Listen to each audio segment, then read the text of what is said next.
Now we'll look at the pivot table analysis tab. So I went ahead and entered just some fake data here so we can play around with the numbers and the table and see how it changes.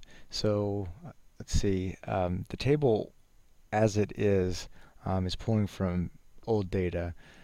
Anytime you enter new data into the spreadsheet, if you want to see the changes show up on this tab, then you have to right click over the pivot table and click refresh. It's a bit annoying, but that's just how Excel has done that. It's just not an automatic refresh.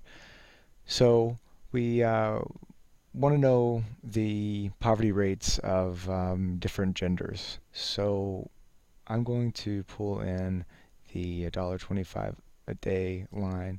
That's going to be our value, and then we're going to use gender for our rows. And we could also look at variations among branches. We'll just keep it simple and look at the difference between females and males. So here we have the sum automatically. So what we have to do is go to value field settings and change this to an average. So this is going to average all of the poverty likelihoods. And here we can give it a new header, which is the $1.25 day poverty rate. So when we do that, we see that the poverty rate for females is 12.6% and the poverty rate for males is 1.4%. We also have a chart here. So there's a lot that you can do with this. You could, let's see, filter. Let's see, this right here is a report filter.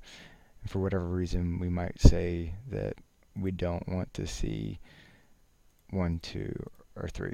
So now we're just looking at the data for 4 through 9.